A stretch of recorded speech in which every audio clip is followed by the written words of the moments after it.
That's really a good question. Very, very practically, the devil and our own sin can incline us to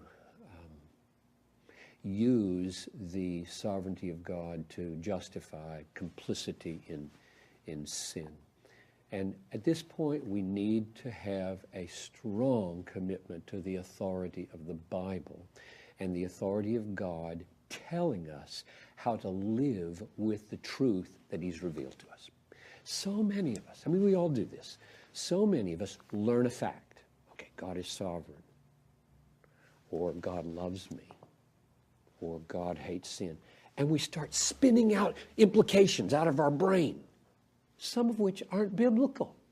They look rational. They look like they should be believed. Well, if God is sovereign, then He's responsible for evil. Therefore, we can't be responsible. Therefore, let us sin that grace may abound, blah, blah, blah. And it's all unbiblical. If we're going to latch on to big truths like the sovereignty of God, we've got to latch on to them the way God ordains for us to latch on to them. We've got to latch on to them biblically. That is, we have to see them in the connection with all the other biblical truths. And among those biblical truths are Paul contemplating the thought in Romans 3 and 6, shall we sin that grace may abound? He's just said in Romans 5:21 that where sin abounded, grace much more abounded. And here goes somebody with their logic. Cool, I'll just make grace abound everywhere. I'll just click on as much pornography as I can and commit as much fornication as I can and steal as much as I can and be as greedy as I can. Praise God's grace. And Paul answers that in chapter 3, that those people deserve to be cursed. And he says in chapter 6, shall we sin that grace may abound? God forbid. For how can you who died still live in it? Now there's a truth as important as the truth of God's sovereignty. Christian, you're dead. You got to come to terms with what that means. You can't just say, well, God is sovereign and therefore all my sins are His doing and therefore I can sin.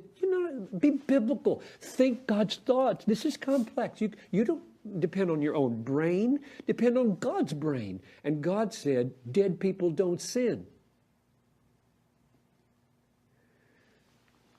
That's Romans 6:3. So you need to figure out what it means to be dead and put to death what is earthly in you. If we live according to the flesh, we will die. If we, by the Spirit, put to death the deeds of the body, we will live. That's a truth as big as the truth of God's sovereignty. You can't throw that out and just go do your own logical thing. So my answer is be biblical. We're toying here. I mean, we are working here with infinite realities that our brains are not capable of managing on our own. You can't learn one truth from God and then manage it with your brain. You have to constantly submit every thought that you have about God to other thoughts about God so that God manages your brain. Otherwise, you will take a truth and distort it into some sinful way. This is really big. Bottom line, be thoroughly biblical. Test everything by the Bible.